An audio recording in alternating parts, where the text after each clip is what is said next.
Bonsoir. Merci beaucoup d'être venus si nombreux ce soir. Et je voudrais vous accompagner dans un voyage au cœur du cerveau musical. Nous allons parler de la musique intérieure. Cette conférence est dans le cadre de la Semaine du cerveau. Donc nous allons parler de musique, nous allons parler de psychologie, de neurosciences, en essayant de mêler les différents aspects. Et je voudrais commencer cette conférence par une question.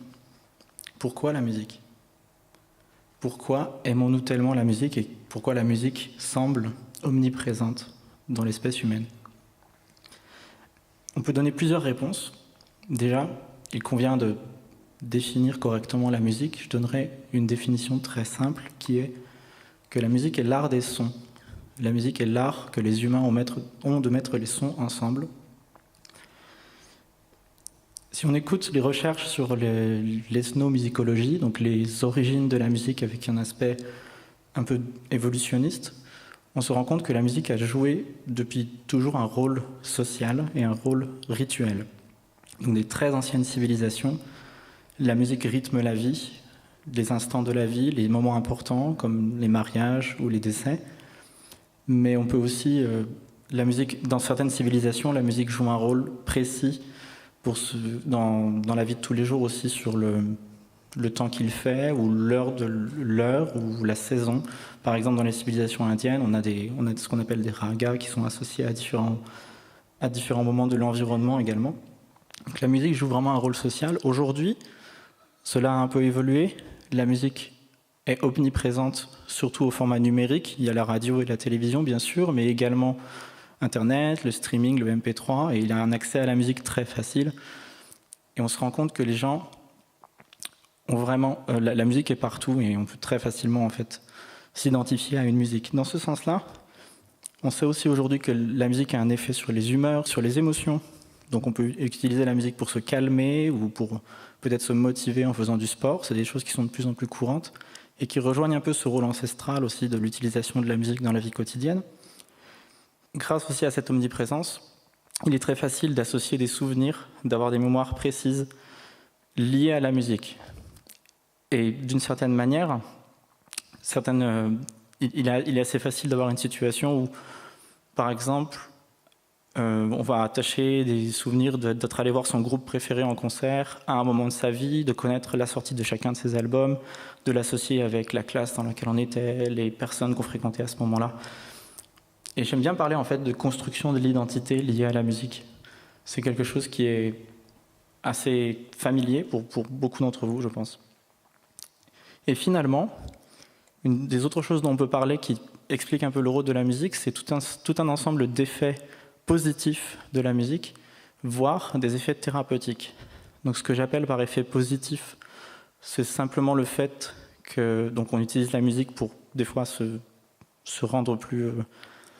améliorer l'humeur, comme j'ai déjà dit, mais également, il a été montré que la musique peut avoir un effet positif sur l'intelligence, sur les capacités cognitives. La musique peut aider à mémoriser, le rythme particulièrement peut aider à mémoriser. Effet thérapeutique, il y a des exemples très impressionnants sur certaines conditions neurologiques, comme la maladie d'Alzheimer, où on arrive à réactiver des personnes qui avaient même perdu la parole en leur présentant la musique de leur enfance. Donc il y a des choses très impressionnantes, il y a beaucoup de recherches actuellement sur les effets thérapeutiques de la musique. Et dans ce sens-là, deuxième question, que peuvent nous apprendre les neurosciences ? Donc que peuvent nous apprendre les sciences du cerveau sur tous ces effets de la musique ? Et évidemment, cela a un rôle particulièrement important quand il s'agit de neurologie ou de musicothérapie, donc d'effets thérapeutiques de la musique. Il s'agit d'aller comprendre un peu mieux le fonctionnement du cerveau. Donc je vais vous présenter des aspects très généraux sur le cerveau et la musique. Donc ceci est un modèle neurobiologique du cerveau très simplifié de perception musicale. Donc on parle de musique, donc évidemment on parle de son. Donc on imagine bien que les zones du cerveau dédiées au son vont être impliquées dans la musique. Donc ce qu'on voit sur cette image, donc le son du violon arrive dans l'oreille et ensuite il arrive dans ce qu'on appelle... Donc après, différents noyaux, je vais expliquer un peu plus tard le détail, mais si on se tient juste au cerveau, donc vraiment au cortex, à la surface externe, on va parler juste de deux zones pour l'instant. C'est le cortex auditif, qui est sur le côté du cerveau, dans le lobe temporal, Donc la perception auditive primaire, donc vraiment la perception des sons, est nécessaire pour entendre, pour comprendre la musique. Donc cette zone va s'activer, les neurones vont s'activer. Mais ce qui est plus surprenant, c'est qu'on a aussi une activation des zones motrices, des zones qui servent à bouger, ou même des zones qui servent à préparer le mouvement. C'est-à-dire que ce sont des zones qui vont s'activer même avant que l'on commence à bouger. Et donc, le fait d'écouter de la musique active ces zones, ce qui, d'une certaine manière, explique pourquoi on peut avoir envie de bouger en entendant de la musique. L'effet du rythme, par exemple, qui entraîne certains de ces réseaux moteurs, qui nous donne envie de bouger. Et finalement, la réponse émotionnelle à la musique peut aussi être vue dans le cerveau. Je vais le détailler un peu plus dans les transparents suivants. Mais déjà, on peut parler du cortex orbitofrontal qui est juste au-dessus des yeux, qui est donc aussi une zone importante pour les émotions. Donc, si on rentre un peu plus dans le détail du cerveau et des émotions en lien avec la musique, donc si on reprend le chemin qui commence donc à la perception vraiment au niveau de l'oreille, donc les sons de l'oreille, à l'oreille interne, le tympan vibre, et cela active ce qu'on appelle la cochlée, qui est dans l'oreille interne, qui est un petit organe en forme d'escargot. Cet organe génère des impulsions nerveuses qui sont ensuite transmises au tronc cérébral. Le tronc cérébral, c'est cette structure qui est en fait l'entrée et la sortie du cerveau, qui est au bout de la colonne vertébrale. Il y a des noyaux dans le tronc cérébral donc, qui sont activés. Ensuite, d'autres noyaux plus profonds du cerveau, comme l'amygdale, qui est une structure très importante pour les émotions, notamment la peur, et d'autres noyaux profonds sont activés. Puis finalement, le cortex, donc la zone extérieure du cerveau. Et quand on en arrive au cortex, si l'on compare la musique plaisante avec la musique déplaisante, donc vraiment si on prend dans une IRM, on regarde les zones activées quand on fait écouter de la musique, on compare les musiques consonantes et les musiques dissonantes par exemple, on va avoir un réseau qui compte donc les zones en rouge ici, qui compte non seulement les zones auditives, mais aussi des zones plus profondes, et notamment je parlerai de l'hippocampe, qui est une zone associée aussi à la mémoire. Donc des zones de mémoire sont associées aux émotions musicales. Donc sans vouloir vous submerger trop avec des détails neurobiologiques, je résumerai juste cette partie d'introduction en disant que la musique stimule un vaste réseau cérébral, qui implique non seulement les zones auditives, mais également des zones motrices, du mouvement, des zones des émotions et des zones de la mémoire. L'image que vous voyez en bas est une image extraite d'une vidéo d'une personne qui écoute un morceau de tango dans le scanner, dans une IRM.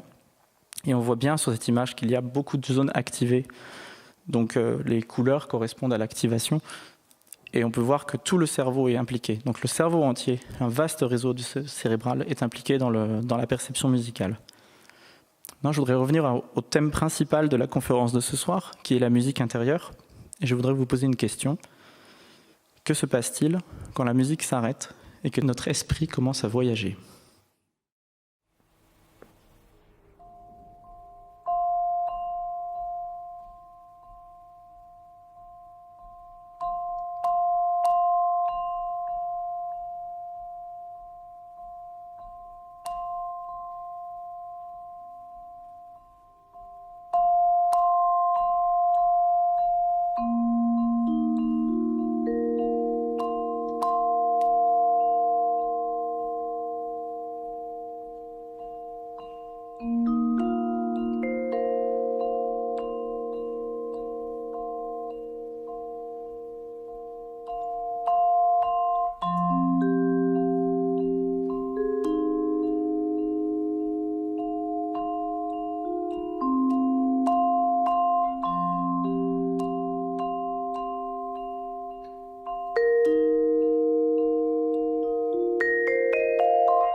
L'esprit vagabond.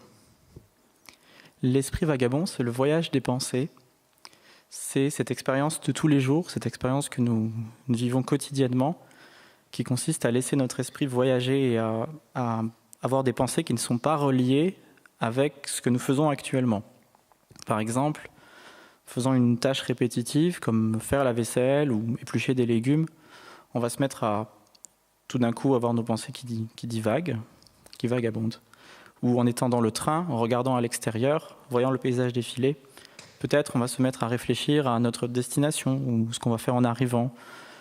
Peut-être on va repenser au lendemain, on va penser à ce qu'on a fait la veille, ou on va repenser à nos proches, s'inquiéter pour quelqu'un, diverses choses de la vie courante. Donc c'est une forme de cognition, ça fait bien partie de la cognition des pensées, qui rythme notre vie consciente. Et cela peut prendre des formes et des contenus très variés. Ce que j'appelle par forme, ce sont par exemple des images. On peut imaginer peut-être un paysage que l'on a déjà vu ou se souvenir d'un endroit. Ça peut être un son, ça peut être un goût, une odeur, n'importe quelle forme d'expérience sensorielle qui va être revécue. Quand je parle de contenu, je veux parler de contenu temporel. Donc on peut avoir ces pensées vagabondes vers le présent, vers le passé, vers l'avenir. Et cela aussi peut être quelque chose de social, donc avoir des pensées liées à nous-mêmes, à nos proches, à nos amis, à des personnes plus éloignées. Donc c'est des pensées qui peuvent avoir n'importe quelle forme. L'esprit peut prendre ces pensées de n'importe quelle manière. Il est intéressant de se demander pourquoi notre cerveau fait cela. Il a été estimé que plus de la moitié de notre temps d'éveil, plus de la moitié, nous avons ces pensées qui vont ailleurs que dans l'environnement ou ailleurs que quelque chose qui a un rapport avec ce qu'on est en train de faire. Et cela peut aussi arriver même alors qu'on est en train de faire quelque chose d'important, comme de conduire. Ça peut être dangereux potentiellement d'avoir les pensées qui divergent. Tout le monde a dû faire cette expérience. Donc c'est quelque chose dont la psychologie commence à s'intéresser de ces 15 dernières années, disons, et qui peut avoir un lien important aussi avec la maladie ou avec la psychiatrie. Certaines conditions psychiatriques peuvent être vues comme un déficit dans le sens lié avec ses pensées. Par exemple, quelqu'un qui va avoir trop de pensées négatives ou trop de pensées reliées à des souvenirs négatifs. On peut penser par exemple au stress post-traumatique, quand on a eu une expérience très difficile, comme quelqu'un qui a fait une guerre ou qui a vu des choses très très violentes ou qui a eu des traumatismes, va replacer facilement ses pensées vers des événements difficiles. Donc ça peut être quelque chose de difficile dans la vie quotidienne. Donc il est important de s'intéresser à ce phénomène. Aujourd'hui, nous allons parler de cerveau musical, de musique intérieure. Donc je voudrais vous parler du cas particulier de la musique, qui peut être vu comme une forme d'esprit vagabond, donc une forme que peuvent prendre ces pensées spontanées.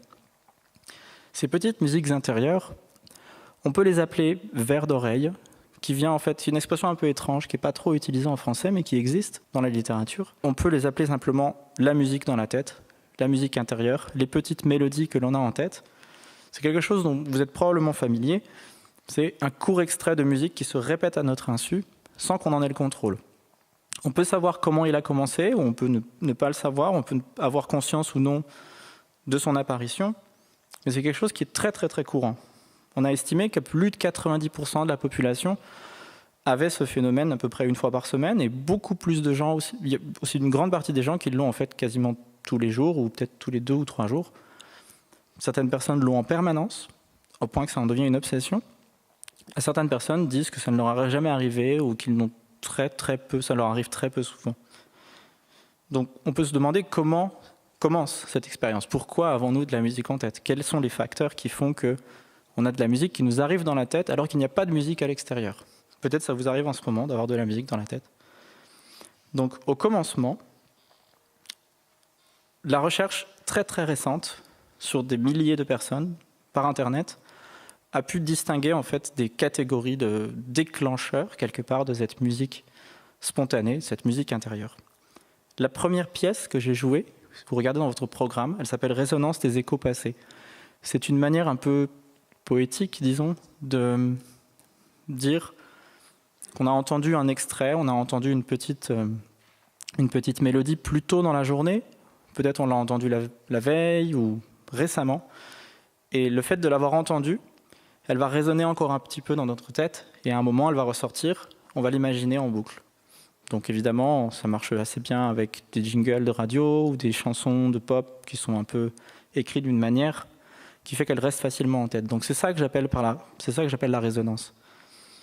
Une autre grande catégorie de déclencheurs sont les états d'attention basse. J'en ai déjà parlé. L'attention basse, c'est aussi l'esprit vagabond. C'est-à-dire, si on est calme, on vient de se réveiller, ou on n'est pas en train de faire quelque chose de très actif, ou si au contraire, le soir, avant d'aller se coucher. Donc les gens disent que ça leur arrive de voir de la musique dans la tête dans ces moments-là, dans les moments calmes. Quelque chose de un peu plus abstrait, des associations de mots, de souvenirs ou d'idées, de n'importe quel type. Et finalement, des émotions. Certaines personnes disent qu'ils associent une émotion particulière, comme le stress, à une musique particulière, car ils l'ont attaché à un souvenir stressant, par exemple.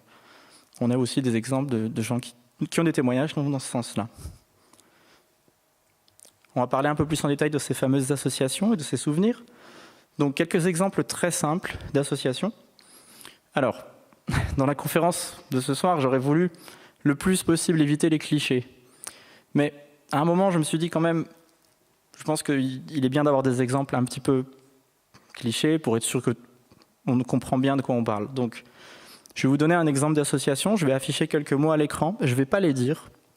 Et je vous demanderai juste de ne pas chanter ou de ne pas siffler ou de ne pas frapper dans vos mains ou rien du tout. Juste de laisser la musique venir dans votre tête. Peut-être ça va marcher, peut-être ça ne va pas marcher.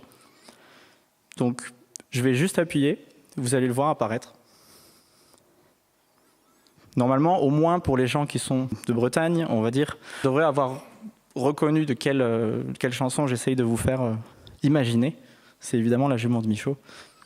Donc, j'ai un autre exemple qui est un peu plus national, on va dire, voire du Sud. Donc, c'est la chanson de Georges Brassens, Les bancs publics. C'est assez curieux d'essayer de faire écouter de la musique sans vous la faire écouter, mais j'espère que vous l'entendez. On a des exemples qui sont un peu plus indirects, sans présenter de mots.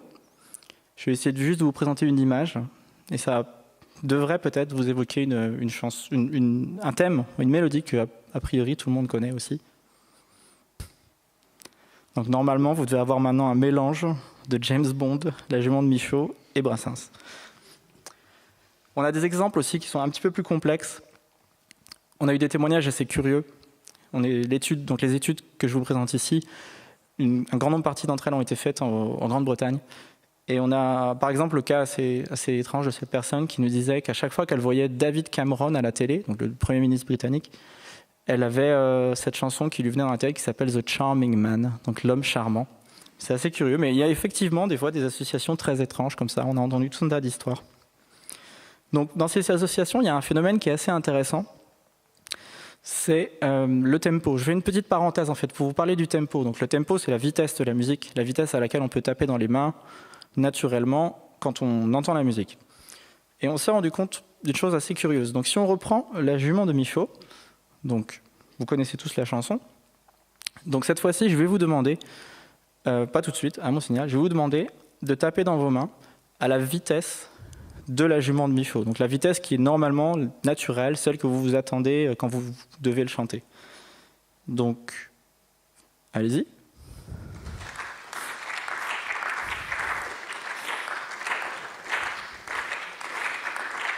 Ok, merci.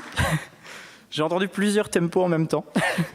Bon, on va écouter pour voir, pour vérifier. C'est dans 10 ans, je chante dans le jouet de relax, chantez à vous. Bon, on n'était pas très loin. J'ai entendu cette vitesse-là un peu. Donc, ce que je vais vous montrer par là, c'est que si on prend en fait, bon, c'est vrai que l'exemple là est un petit peu biaisé, parce qu'on est tous ensemble et on a tendance à se synchroniser entre nous si on tape dans les mains ensemble, mais si on prend beaucoup de gens et si on les teste individuellement et qu'on leur demande de taper sur la musique, la mémoire du tempo est très bonne, la mémoire est assez fiable. Il y a moins de 10% de déviation entre le vrai tempo. Alors, bon, évidemment, pour une chanson populaire, le vrai tempo, ça peut se discuter, on va dire, mais si on prend un enregistrement de référence que tout le monde connaît, par exemple une chanson pop sur un album précis, tout le monde connaît cette version-là qui est passée à la radio, les gens ont une très bonne mémoire du tempo. Et ce qui est intéressant, c'est que cette mémoire, donc si je vous demande d'imaginer La Jument de Michaud, c'est pas vraiment spontané, je vous ai demandé de le faire. Mais si on mesure ça de manière spontanée, il y a un lien très intéressant. Ce qu'on a fait, c'est qu'on a fait une expérience en fait, où on a donné des espèces de montres, comme une montre que les gens portent pendant 4 jours. Et en fait, il y a des accéléromètres dedans, donc c'est-à-dire que ça capte leur mouvement. Et on a demandé à ces personnes de taper à chaque fois qu'ils avaient de la musique en tête. Donc ça arrive sans notre contrôle, hein, c'est leur vie quotidienne. Ils portent le bracelet, ils doivent taper sur leurs cuisses comme ça pendant assez longtemps, pendant peut-être juste 20 secondes, quelque chose comme ça. Et ensuite, ils doivent noter dans un carnet quelle musique ils ont eu en tête. Et nous, ensuite, on analyse les données, on analyse le mouvement, on analyse le tempo auquel ils frappent, on analyse le lien avec la chanson. On s'est rendu compte qu'il y avait un lien entre le tempo auquel ils frappent et leur état d'éveil. On leur a aussi demandé dans le carnet de remplir des petites questions sur est-ce qu'ils sont actuellement excités, en train de faire quelque chose de très actif, d'être en mode vraiment actif, ou est-ce qu'ils sont plutôt calmes, à la maison, relaxés, ou que c'est le matin, on vient de se réveiller. Et on a vu un lien entre l'état d'éveil et le tempo. Donc plus on est réveillé, plus on a spontanément ces musiques en tête qui sont rapides. Et plus on est relaxé, plus elles sont lentes. Donc en fait, on s'est rendu compte qu'il y avait vraiment un lien entre au moins l'état d'éveil et la musique intérieure. Donc on peut se poser la question s'il y a un lien avec d'autres types d'émotions. Donc y a-t-il un lien entre l'état émotionnel et la musique intérieure ?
La musique intérieure peut aussi être désagréable.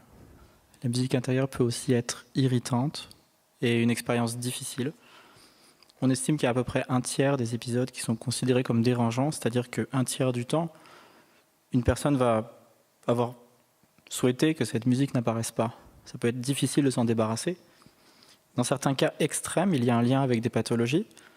Dans le cas des troubles obsessionnels compulsifs, par exemple, il y a certaines personnes qui ont ce qu'on appelle les obsessions musicales. Donc c'est quelque chose qui est défini en regardant les symptômes classiques de l'obsession. Donc il y a des gens qui, par exemple, vont avoir cette obsession de vouloir toujours être très propre sur les mains, donc vont aller se laver les mains jusqu'à en devenir avoir les mains complètement sèches ou des compulsions associées. On peut aussi définir des obsessions musicales. Donc on a des gens qui nous écrivent des fois, qui nous disent « j'ai la même musique en tête depuis 2 ans, je ne sais pas quoi faire, ça me rend complètement fou ». Je plaisante pas, il y a vraiment des dizaines de personnes qui nous écrivent ça, de la planète entière. C'est assez curieux et on ne sait pas exactement de quoi ça vient, mais ça a l'air d'avoir un lien avec vraiment des choses très particulières du cerveau qui peuvent se mettre dans un mode où il pense toujours à la même chose et c'est difficile de penser à autre chose. Donc sans aller dans ces extrêmes pathologiques, peut-être vous êtes venu ce soir en vous posant la question qu'est-ce que je peux faire pour supprimer cette musique en tête ? Si j'ai une musique en tête, ce refrain qui m'énerve, j'essaye et j'aimerais pouvoir m'en débarrasser. Alors, parenthèse un petit peu légère sur comment supprimer un verre d'oreille. Donc, il y a des stratégies qui sont prévisibles, des choses dont chacun d'entre vous a probablement pensé. Peut-être on peut essayer simplement d'écouter la musique qu'on a en tête. Des fois, ça va suffire. C'est-à-dire, on écoute le morceau en entier et après, il est parti. On s'en est débarrassé. On peut aussi essayer de le remplacer avec un autre thème, une autre mélodie. Peut-être c'est une stratégie, mais peut-être on va se retrouver avec la nouvelle mélodie dans la tête après. Donc c'est pas vraiment une solution. Mais on peut aussi le faire sans avoir besoin d'écouter la musique pour de bon. On peut simplement essayer d'imaginer un autre morceau. Et ce dont je vous parle ici, c'est on a demandé encore une fois à des centaines de personnes de nous répondre à la question comment faites-vous pour supprimer cette musique intérieure ? Donc c'est une synthèse des réponses. Certaines personnes imaginent un autre morceau. Simplement, ils arrivent avec la force de l'esprit à remplacer un morceau difficile avec un autre morceau. Alors, curieusement, encore une fois, en Grande-Bretagne, apparemment, l'hymne anglais, l'hymne britannique serait un bon morceau pour remplacer un verre d'oreille pour le supprimer, ou peut-être on se retrouve avec l'hymne britannique en tête ensuite. Quelque chose qui est un peu moins intuitif, tout simplement le fait de parler ou de se distraire, c'est-à-dire de faire quelque chose qui n'a rien à voir, mais quelque chose qui est dans le domaine de l'audition, permet de supprimer donc cette musique intérieure. Quand on parle, on a la perception de notre voix, on entend notre propre voix, et ça stimule un circuit auditif. Donc ça supprime en fait en partie cette musique intérieure. Quand on écoute quelqu'un parler, par contre, là, on peut quand même, dans certaines situations, avoir aussi de la musique en tête. Il y a d'autres stratégies pour supprimer la musique intérieure qui sont un peu plus surprenantes. Il y a des gens qui nous ont dit que le fait de boire à la paille, apparemment, les aidait à supprimer la musique intérieure. Et il y a une étude très curieuse qui a été publiée l'an dernier qui montre que mâcher des chewing-gums permet de supprimer les verres d'oreille également, permet de supprimer la musique en tête. Alors ça peut paraître très curieux, mais il y a une explication potentielle. Ça resterait à démontrer, c'est juste une seule étude. Le fait de mâcher un chewing-gum, c'est une activité en fait articulatoire, c'est-à-dire qu'on utilise notre bouche, on utilise les muscles qui nous permettent de parler également. Dans le cerveau, il y a une espèce d'activation qui se fait de ces réseaux moteurs associés à la parole, qui donc peut-être a un miroir dans l'audition interne et qui donc pourrait aider quelque part à supprimer les verres d'oreille, ce qu'on appelle la boucle d'articulation. Donc, pour refermer cette parenthèse sur comment supprimer un verre d'oreille, on pourrait se demander si, dans cette pièce, les différentes personnes, on va avoir différentes expériences de la musique en tête. Certaines personnes, ça leur arrive très souvent, certaines personnes, ça leur arrive presque jamais. D'autres personnes sont très irritées par la musique en tête, ils ne veulent pas en avoir, et d'autres personnes aiment bien ça. Donc est-ce qu'il y a des différences, des différents types, des différences en quantité, donc en fréquence, ou en qualité, c'est-à-dire aux émotions qu'on va attacher ou au type de musique qu'on va avoir en tête? Est-ce qu'il y a des différences entre les individus? Est-ce que chacun a la même expérience ou est-ce qu'il y a des différences? Et il y a des différences.